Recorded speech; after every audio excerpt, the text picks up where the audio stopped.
Thank you, everyone. Then we are resuming the formal board meeting. May I get the confirmation that the live streaming is on?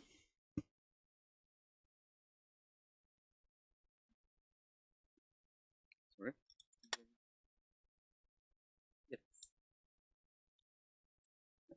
The live stream is on, Mr. Co-Chair.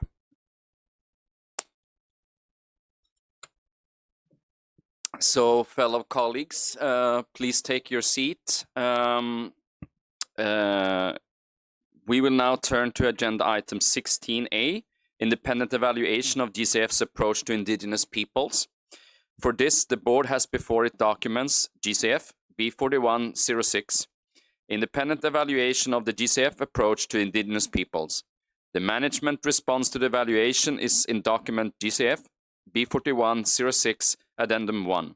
For this item, I now invite Yenta and Rishab to present the evaluation report. You have the floor, please.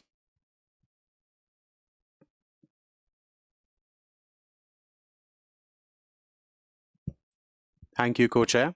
Good afternoon.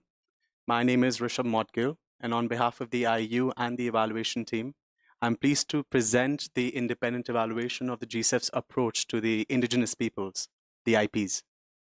As part of the IEU's 2024 work plan, this evaluation assessed the relevance and effectiveness of the GCF's approach to the IPs. As a requirement mandated in the IPs policy, the evaluation also undertook a review of the implementation of the IPs policy, a policy that was adopted in 2018. The scope of this evaluation was determined in close consultation with our colleagues at the Secretariat, the members of the IPAG, the members of an external evaluation advisory group, and other stakeholders. And we would like to thank our colleagues at the Secretariat for their contributions to this evaluation. Using mixed methods, we undertook 5 country case studies to Botswana, Colombia, Paraguay, the Philippines, and Vanuatu to collect data. For this presentation, the evaluation team has clubbed its findings into 4 areas of evidence-based, overarching findings derived from this independent evaluation for the board's consideration. Let me start with the first area. To begin with, the GCF's approach to the IPs is primarily defined by the IPs policy and supported by the environmental and social safeguards. We found that the GCF's IPs policy is widely regarded for many of its strengths. We also find the policy to be generally consistent with the UNFCCC's guidance given to the fund. However, from a normative perspective and to align more with the recent advancements in the international narrative, additional foundational and operational details are warranted in the policy. Thirdly, we concluded that the GCF's safeguarding policies are broadly aligned in intent towards IPs, but inconsistent terms and concepts can sometimes undermine how the IPs are considered. The IPs policy is currently not fully integrated into the GCF's safeguarding policies, which may lead to inconsistent application. Moving on to the role of the Indigenous Peoples Advisory Group, the IPAG, which was established to advise and enhance dialogue among IPs-related stakeholders within the GCF ecosystem. We find that the IPAG, which was created in accordance with the IPs policy, is still establishing its institutional linkages and resources. Its creation holds promise for implementing the IPs policy effectively. Let me now turn towards GCF's projects with IPs, focusing first on origination and access, which is often an area of interest. The report finds that the fund's overall approach towards the IPs focuses on 2 key areas: preventing harm through safeguards and promoting information sharing, participation, and consultation. While commendable, this approach lacks a clearly defined commitment to providing IPs with specific access to resources or benefits.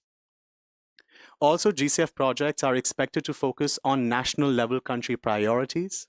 Its NDA-centric and accreditation-based model presents a systemic challenge for IPs accessing GCF resources directly. External evidence suggests that supporting IPs can cost-effectively and sustainably achieve mitigation and adaptation results. Yet, the GCF is the only multilateral climate fund without a specific mechanism or commitment to support IPs. Interestingly, which also created a challenge for the evaluation as well, we found that the precise number of IPs beneficiaries cannot be determined, nor can the finance directed towards them be estimated with precision. Our evaluation team estimates 128 GCF-related projects that include activities related to IPs as of B.40. Importantly, the GCF's approach to IPs is perceived primarily as a compliance exercise rather than an opportunity to harness the contributions of IPs in implementing climate actions and achieving meaningful results. We found that the policy's compliance-driven approach can create disincentives for AEs from developing meaningful projects involving IPs, potentially leading to their exclusion from GCF projects. Alternative access modalities like the SAP and the PSAA pilot, and other technical assistance modalities like the PPF, currently do not sufficiently integrate IP's considerations or specifically support IP's relevant projects. And while the RPSP can be crucial and an effective modality for integrating IP's considerations into GCF programming, the use of RPSP has currently been opportunistic. When we looked into the implementation of the GCF's 128 IP's relevant projects, we found that the IP's policy and other strategy and policy decisions by the board encourage integrating traditional knowledge into GCF-financed activities where suitable. However, we find that applying this knowledge depends on the time and resources available to AEs. When utilized, this knowledge enhances project relevance and sustainability. Moving on to M&E, as the GCF lacks a portfolio-level commitment focusing on IPs, its monitoring and results measurement systems currently do not track or monitor specific IPs-related indicators, making it challenging to assess fund-wide results regarding IPs. While a portfolio-level assessment of the results is not feasible, some emerging outcomes are visible in individual projects. The evaluation finds that IP project-level outcomes correlate with national contexts and power dynamics among actors. The outcomes can be affected by the level of meaningful participation of IPs in project decision-making processes and benefit-sharing mechanisms. We also looked for an assessment of the co-benefits in this evaluation. The GCF's monitoring framework does not mandate tracking or reporting of co-benefits specifically related to IPs, resulting in the GCF missing the opportunity to assess and understand the broader impacts of its funded projects on IPs. The scope of co-benefits currently remains limited to the design, approval, and monitoring phases. When we looked into gender, the evaluation positively found a general alignment of GCF policies on gender. But we also found that Indigenous women are not systematically targeted by IP's relevant projects. The participation of Indigenous women is limited to capacity building efforts, not amounting to proactive empowerment. Positively, the case studies offer a glimpse of diverse activities targeting Indigenous women.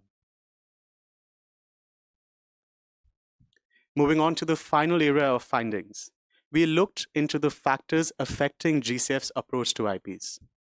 I should state here that some of these issues highlighted here are not unique to the GCF alone. Some of these challenges are generally faced while programming with IPs. Here we find that the policy's application is broad in scope. Its implementation is completely rooted in and subject to the national context, where the GCF does not play a proactive role. Consequently, the policy's implementation is highly variable and falls outside the GCF's direct sphere of influence. Moving on, due to the inconsistencies in documentation regarding the oversight of the policy's implementation after project approval, it is not possible to draw a more significant conclusion on the effectiveness of the IP's policy. Monitoring of compliance requirements has limitations, which can expose the GCF and IPs to risks. Lastly and crucially, when we talk about free, prior, and informed consent, FPIC, the evaluation found that the policy frames the use of FPIC as a generally well-intentioned iterative process. We see that as a big positive. In practice, however, we find that FPIC is limited by its scope of application, timing in project origination, which can view FPIC as a one-off process rather than a continuous process, and on the lack of availability of resources to support good faith negotiations expected by the GCF. The evaluation also finds mixed evidence on using FPIC to empower IPs for them to actively shape or reject GCF projects. However, in cases where IPs are indeed able to shape the consent process meaningfully, it leads to sustainable project outcomes. With this, I conclude the presentation on findings. We will now present the recommendations made in this evaluation report for the board's kind consideration. Over to you, Genta. Thank you, Rishabh. So moving into the recommendations of this evaluation, on recommendation 1, in the short term, the GCF should continue reinforcing the... It's not working? So in the short term, the GCF should continue reinforcing the IP's policy and operational guidelines and calibrating its operational tools to fully implement the intended objectives of the IP's policy. The following actions are essential. Promote awareness among the NDAs and the accredited entities by leveraging on the IPAG legitimacy and expertise. Update the operational guidelines of the IP's policy and operationalize the inclusion of traditional knowledge. Also reflect normative priorities emerging at the global level in future policy updates. Some areas to address include locally led adaptation, enhanced participatory governance, and integration of traditional knowledge. Recommendation 2. In the medium term, the GCF Secretariat should establish mechanisms and provide resources, including technical and financial support for the effective implementation of the IP's policy. The evaluation recommends creating an enabling environment for IPs by recognizing their needs, further integration in the GCF's operational and strategic documents, advance IP's narrative in contexts where the full intent of the IP's policy cannot be implemented due to preceding national legislation, and actively support the development of IP's projects. Also, tailor GCF support modalities such as PPF and RPSP to better target and address IPs. Also, improve monitoring in projects involving IPs through specific indicators, measuring co-benefits, and gender disaggregated data. Recommendation 3. Within the second-level due diligence and compliance-based architecture, the GCF needs to address the limitations in compliance oversight, ensuring sufficient flexibility to adapt the IP's policy to a diversity of contexts and risks. The evaluation recommends for the GCF to reinforce oversight by enhancing IP's relevant information in reporting, monitoring, and evaluation, build capacities to monitor compliance, strengthen the IPAG's role in project review and monitoring, enhance compliance mechanism and monitoring tools, build and enhance the grievance mechanism at all levels. Moving now to recommendation 4, the GCF must address the fundamental challenges of the business model for IPs and consider an IP-specific window or mechanism. The evaluation report recommends that such a mechanism should include the following: a strategic portfolio commitment by dedicating a portion of GCF resources envelopes to IPs, customize the business model, among other things, by leveraging on the intermediary role of Indigenous peoples organizations, develop an IPs-oriented culture that recognizes IPs as rightful stewards and custodians of resources and territories, and move towards a paradigm shift for IPs with a more systemic and deliberate means for benefiting IPs. And the final recommendation, the GCF must further clarify its strategic position on IPs as it undergoes its restructuring and undertakes strategic decisions and provide clear direction on its approach to IPs. In implementing this recommendation, the evaluation finally recommends that in implementing the IP's policy, the GCF should balance flexibility and prescription and clearly define this in its guidelines and operational tools. Approach to IPs should be clarified, including if the GCF will or will not more actively support IPs and strengthen their institution. GCF should use its position to set standards for good faith negotiations, engagement, and empowerment of IPs. And finally, the GCF should explore its role and potential for creating an enabling environment for IPs and meaningfully engage with them. And this concludes my presentation. I also have the board decision. Maybe that will be text, the board decision text. Okay. Thank you very much, representatives of the Independent Evaluation Unit. Let me see. I now give the floor to the Secretariat to present the management response. Oscar, you have the floor.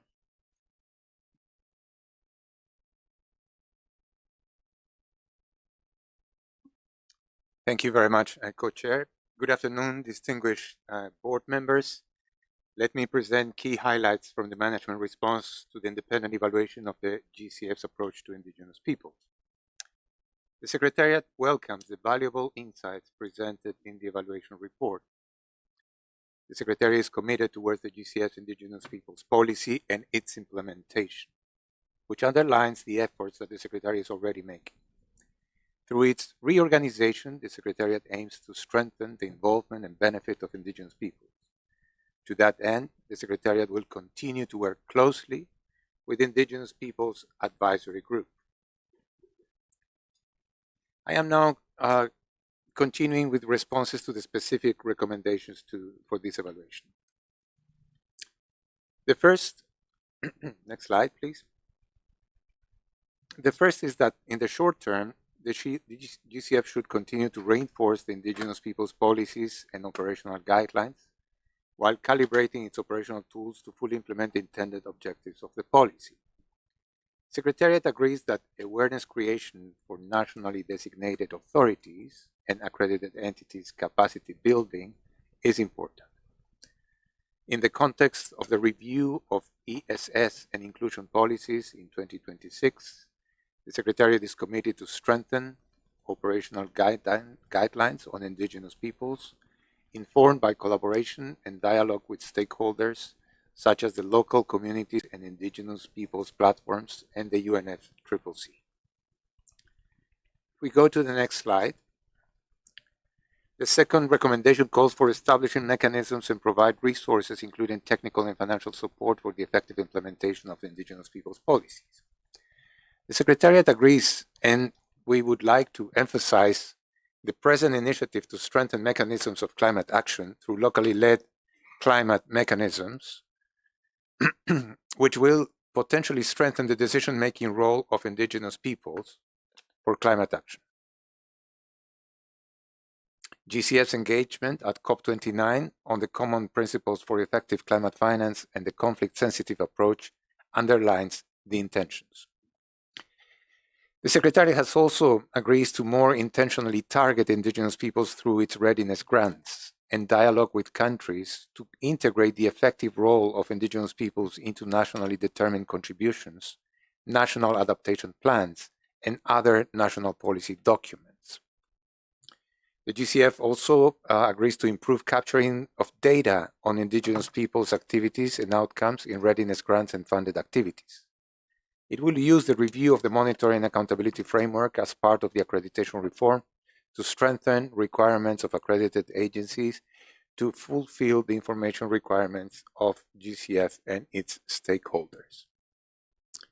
Moving forward, the third recommendation on addressing the limitations in its planned oversight of compliance is partially agreed. While the Secretariat agrees on the importance of increased oversight of adherence to the policy, the Secretariat's ability to perform this due diligence function is highly dependent on the performance of first-level due diligence of the accredited entities, now subject to reform of accreditation and the integrated results management framework. The Secretariat is building its capacity to monitor compliance, enabled by two teams working on social inclusion, one for the operations and one for the policy matters. Both will work closely with EPAC. We will seek to improve grievance mechanisms by building these into project design and implementation, as well as strengthen suitable exit strategies, safeguarding the interests of indigenous peoples. The fourth recommendation refers to addressing the fundamental systemic barriers within the business model that limits the extent to which indigenous peoples can access the GCF. The Secretariat agrees with exploring the possibilities of introducing indigenous peoples funding allocations and a window as supported by USP2, considering the experience of peer institutions such as the GCF and the Adaptation Fund. The recommendation on promoting an indigenous peoples-oriented culture is fully endorsed. The Secretariat is committed to driving the objective of a paradigm shift for indigenous peoples, including leveraging their knowledge on climate-related action. Finally, on IEU's recommendation that the GCF should further clarify its strategic position on indigenous peoples beyond seeking inputs before projects, while fully agreed, it needs to be emphasized that it is already happening. In its positioning, GCF will aim to strike a balance between flexibility and prescription, aided through clear guidance to partners and stakeholders. The guidance will clarify GCF's approach, which is not needed in the GCF engagement with countries. This will include raising awareness about national plans, reflecting ambitions on climate action with indigenous peoples. This work will be supported through readiness grants. The Secretariat also agrees to use its high profile for collaboration with the support group on indigenous issues and other key platforms. Through these actions, the Secretariat is committed to working closely with the board, NDAs, accredited entities, EPAC, and other partners to strengthen the purpose, use, and impact of its work related to indigenous peoples. We thank the Independent Evaluation Unit for this evaluation, and we look forward to listening the board direction on this regard. Thank you very much. Thank you, Oscar. We have also received a request from the Indigenous Peoples Advisory Group, IPAG, to address the board in the context of this evaluation. As you are aware, the IPAG was established pursuant to paragraph 81 of the GCF Indigenous Peoples Policy, and one of its functions is to provide guidance and advice to the board as may be requested. My fellow co-chair and I believe that IPAG is a stakeholder of relevance to the board consideration of this evaluation report, and would now like to request the representative of IPAG to take the floor to share the views with the board.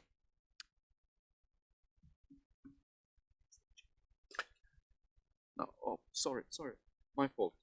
Okay. Sewa Tesidale and Namaste. Board members, my name is Tongarai, Indigenous Nation from Nepal, and I'm a chair of the Indigenous Peoples Advisory Group of the GCF, called IPAC in short. So this is the first time the IPAC has addressed the board, and we would like to really thank the board for this opportunity. Dear board members, IPAC has participated in the evaluation, and we're very grateful for this to IEU. IPAC agrees with the majority of the evaluation, and IPAC is pleased that the management response also agrees with the evaluation. And IPAC would like to highlight our support for the following recommendation amongst other points. First, recommendation 4 of the evaluation to operationalize the indigenous peoples' specific window to ensure indigenous peoples appropriately benefits from GCF activities. While IPAC recognizes the importance of and need to promote mainstreaming indigenous peoples' engagement in all GCF activities based on the experience so far, there is no substitute for dedicated, intentional, focused Indigenous peoples specific window in line with other multilateral funds. We also support the recommendation for the developing targets, indicator, monitoring systems, disaggregated data, and exploring of the use of measures that may include allocating resources to support free, prior, and informed consent of Indigenous peoples. We also support recommendation to utilize Indigenous peoples' knowledge more in project development and implementation. And we also call upon the board to ensure that the GCF Indigenous peoples' relevant projects move beyond capacity building to proactively empower Indigenous women through targeted leadership, decision-making, and livelihood opportunities, aligning implementation with the fund's gender and Indigenous peoples policy. Finally, we welcome the recommendation to develop the role of IPAC, and note this needs to be supported with adequate and dedicated resources. We would like also to underscore the consultation with IPAC does not replace GCF's, NDA's, and AE's responsibility to consult with Indigenous peoples directly. We have prepared more detailed comments, which are in the report of our sixth meeting of IPAC held last week, and will be provided to the board at its next meeting. Dear board members, Indigenous peoples have invaluable and critical contribution to make in addressing climate change around the world. Despite GCF supports and leadership in promoting climate change and Indigenous peoples' engagement as highlighted in the evaluation, more needs to be done. IPAC and Indigenous peoples are ready to play a role. We hope that the GCF recognizes this and implements the recommendation of the evaluation. In case you have any other further comments and questions, we remain available and very happy to support your discussion. We have our fellow member of the IPAC in the room, Helen Magata. Dhanyavad. Thank you.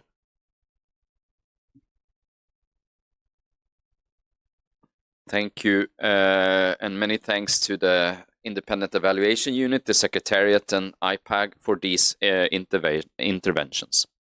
So, may I take it that the board is ready to adopt the decision as presented in Annex 1 of the document?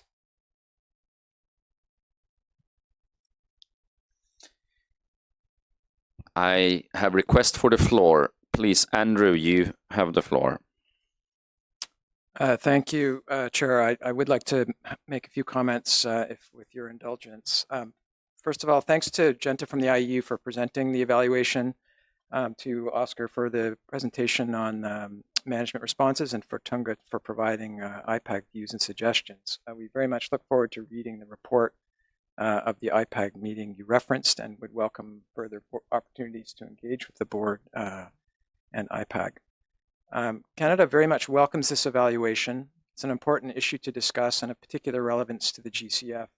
As the numbers suggest, roughly 40% of all projects impact Indigenous peoples, and likely more. We welcome the Secretariat's engagement in the evaluation and its response, including the commitments for action that are made within it. This is an important issue for Canada. In the spirit of reconciliation, we have made sustained efforts to work in partnership with Indigenous peoples to advance their rights, both domestically and internationally.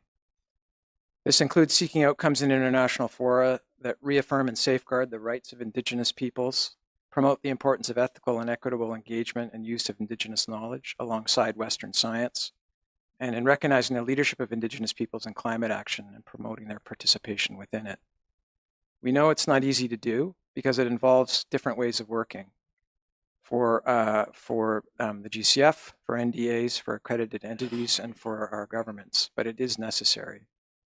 We're pleased the evaluation has shown the value and importance of the GCF's Indigenous peoples policy, but the evaluation also clearly shows that its implementation is inconsistent and in some cases ineffective in actively supporting Indigenous peoples and in efforts to meaningfully engage with them in advancing climate action.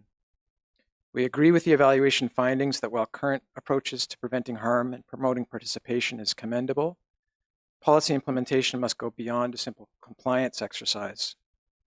Further, key cornerstones of the policy, such as free, prior, and informed consent must not simply be one-off exercises. Rather, the GCF, NDAs, and accredited entities should look to ensure FPIC is an ongoing process throughout the lifetime of each project. The GCF has already established a dedicated body that can help with this work. In the context of these findings, it would seem that there's scope for the Indigenous Peoples Advisory Group to help both the Secretariat and the Board better understand the issues and provide recommendations for additional and more specific improvements. We're glad to see that the Secretariat is already thinking about ways to respond to the findings in this evaluation as is laid out in the response. Most crucially, we welcome the work towards enabling direct access to GCF resources by Indigenous peoples, the commitment to work with IPAG to explore modalities for dedicated support. The actions identified in the management response are a strong start. We welcome in particular continued engagement with the Interagency Working Group and the plans to host a conference on with Indigenous peoples later this year. But to ensure better implementation requires more than just focus on operational matters. It also requires strong leadership from the senior ranks of the Secretariat to have the policy reach its potential. This could include, for example, in addition to deepening capacity in the Chief Investment Officer's office, nominating a senior GCF staff member as champion for Indigenous peoples to ensure the GCF takes a more proactive approach to supporting and engaging with Indigenous peoples, including through targeted engagement with and support for NDAs and accredited entities. We look forward to future updates from the Secretariat on how these issues are being taken forward and to the submission from the IEU of the Management Action Report. Thank you. Thank you. I give the floor to Richard. Thank you. We welcome the evaluation and the extensive work of the team in the development of the report and the associated consultations.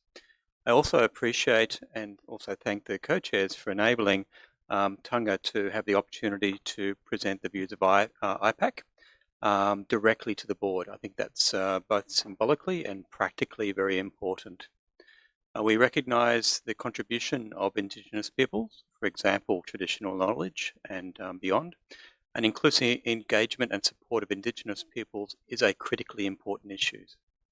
We support the recommendations, particularly recognition of the need to focus on improved access and the contribution of Indigenous peoples to projects and project outcomes and broader climate change objectives. We welcome the positive GCF management response, which has accepted all the recommendations, with one item only being partially agreed, recognising the ongoing work in relation to the monitoring and accountability framework. 3 points I just want to highlight. First, the need to take further action and consider the GCF's strategy in relation to Indigenous peoples, and would be happy to support that process. The recognised need to improve tracking, including assessment of co-benefits. We need to recognise how we're working on it with Indigenous peoples, what's being achieved if we are going to build on and expand on support to Indigenous peoples and value their contributions. Note recommendation 2. Recommendation 2 will have a budgetary implication, and we would welcome further consideration of approaches to better fund Indigenous peoples. And lastly, we would strongly support Canada's suggestion of the GCF having an Indigenous peoples champion to take these issues forward, along with the broader approaches that have been set out within the GCF response. Thank you. Thank you, Richard. We now go to Annette. Thank you very much. And Germany very much welcomes the report from the evaluation unit. And first of all, please let me acknowledge the Secretariat's general agreement with the recommendations and appreciate the planned efforts to enhance compliance monitoring through the reorganization of sustainability and inclusion support. However, regarding recommendation 3, we encourage the Secretariat to move beyond contractual compliance and take proactive steps in holding AEs accountable to fully align with Indigenous peoples' policy. High-level guidance is valuable, but we believe that granular actionable recommendations developed in close cooperation with IPAC are essential to achieving a meaningful paradigm shift for Indigenous peoples. And please allow me to make a couple of specific remarks. We do find the evaluation and the findings deeply concerning. While the GCF's policy framework seems to be strong, its implementation is inconsistent and falls short of its intended impact. The GCF's do no harm safeguarding approach is not fully enforced, with weak compliance mechanisms and limited integration of traditional knowledge. This undermines the meaningful participation and rights of indigenous peoples in GCF projects. Do no harm is only the first step as part of the UN system. The GCF should contribute to the progressive realization of human rights and indigenous peoples' rights as outlined in the UNDRIP and other instruments, including the right to self-determination and the right to lands, territories, and resources. We are also concerned that direct engagement with indigenous peoples remains inadequate. Many projects avoid formally identifying indigenous peoples, preventing them from fully benefiting from GCF funding. This contradicts the policy's intent and disadvantages vulnerable communities.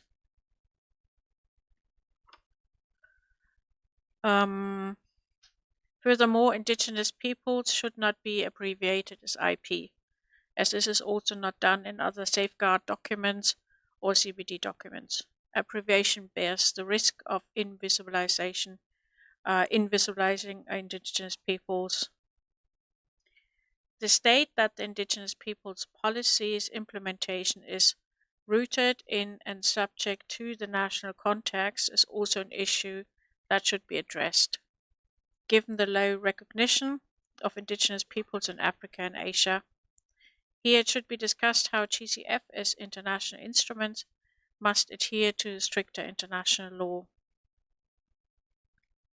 The evaluation also confirms that the GCF has not yet driven a paradigm shift for indigenous peoples, which is part of the GCF strategic vision and central to what we set out to do as a fund.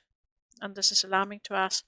And as I said before, we fully recognize the steps that have already been taken and the steps we are planning to take and the general acknowledgement, and that's highly welcome. So please continue doing that. Thank you. Thank you, Annette. I give the floor to Sandra. Thank you.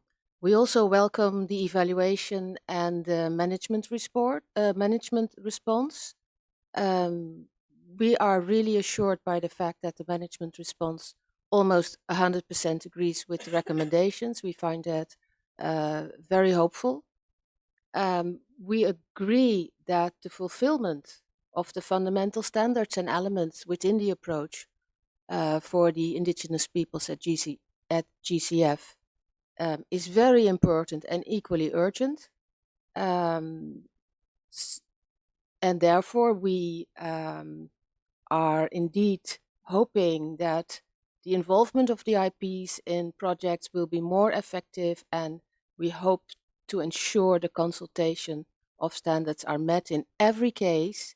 And we find it even more important in cases where the full intent of the approach cannot be implemented due to national legislation. So we agree with others that we're a bit sad about the outcome of the evaluation, but we are heartened by the agreement by Secretariat. We think it's really important that GCF and can move forward here. And not only just GCF, but I guess it's mainly their implementing partners who are also mainly involved here and should take a bigger step in ensuring that the approach is really, really resolved. Thank you. Thank you. I now give the floor to Tara. Thank you, Co-Chair. We welcome the independent evaluation of the GCF's approach to Indigenous peoples and the findings and recommendations, each with which the Secretariat agrees according to the management response. However, the evaluation highlights significant gaps and challenges that must be addressed to ensure the GCF delivers on its commitments to Indigenous peoples, echoing and amplifying many of the concerns we have consistently brought forth as the observer network of civil society, Indigenous peoples, and local communities, both in terms of project cycles and overall GCF processes. We wish to draw your attention to the IEU findings that the GCF remains the only big multilateral climate fund that does not have a dedicated modality to ensure Indigenous peoples' access to climate finance. We join the IPAG in their call for the establishment of a dedicated arrangement for Indigenous peoples' access within the GCF to facilitate direct access to climate finance for Indigenous peoples, including Indigenous women. This is essential to overcome systemic barriers Indigenous peoples face in accessing resources through the current models of the GCF. A dedicated window would empower Indigenous peoples to implement their existing climate solutions based on their knowledge and governance systems and self-determined priorities. Such an initiative must be designed in collaboration with Indigenous peoples, ensuring flexibility and respect for their diverse contexts, and avoiding replicating the challenges of existing modalities. More broadly, this modality must be one of only several approaches in alignment with, but not limited to, the locally led climate action initiative to ensure Indigenous-led climate action is supported and scaled, and it can and should inform greater access for local actors such as women's rights organizations, youth groups, and organizations of people with disabilities, where Indigenous peoples may also organize and champion their rights. We further urge the GCF to amplify its resources and institutional support for the full and effective implementation of the Indigenous peoples' plans in all GCF-funded activities. This includes respecting Indigenous peoples' rights, operationalizing free, prior, and informed consent, and integrating their Indigenous knowledge systems across all policies and procedures, particularly the environmental and social safeguards and all operational guidelines and monitoring frameworks. Dedicated Indigenous peoples' expertise must be embedded within GCF regional departments to facilitate meaningful engagement at all levels of project origination, design, implementation, reporting, and knowledge management. We also stress that the GCF must strengthen its gender approach in Indigenous peoples-related work. Despite policy alignment, Indigenous women are often limited to capacity-building efforts without recognition of their agency and leadership. Case studies within this report reveal promising activities targeting Indigenous women, but these remain fragmented. Addressing gender-specific barriers and ensuring Indigenous women's active empowerment must be central to GCF's work with Indigenous peoples. And the USP2 Gender Action Plan provides one upcoming opportunity to meaningfully plan capacity strengthening for the GCF Secretariat and AEs while ensuring specific Indigenous indicators across the portfolio, such as in the current GAP Priority Area 4 on operational procedures, reflecting the GCF's operationalization of both the GCF's Indigenous Peoples Policy and gender policy. While we value the Indigenous Peoples Advisory Group as a vital platform for high-level engagement, it is critical to emphasize that IPAG is not a substitute for the Secretariat, NDAs, and AE's direct engagement with Indigenous peoples organizations and communities. The GCF must institutionalize and ensure compliance with systematic, inclusive consultation processes that involve Indigenous peoples, including Indigenous women, in decision-making throughout the project cycle, from concept development to final evaluation. Lastly, we appreciate the board for giving the floor to the Indigenous Peoples Advisory Group during this session. This is a good practice, and we encourage the board to regularly invite the IPAG to provide advice on the floor, as is its remit, to ensure the voices of Indigenous peoples are consistently heard in GCF processes. Thank you, Co-Chair. Thank you, Tara.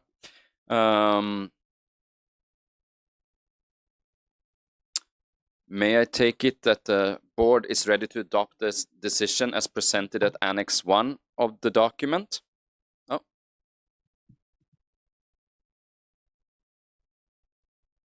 Antwi, you have the floor, please. Thank you, Chair. Please, can we see the decision on the And we asked if you can display the decision again.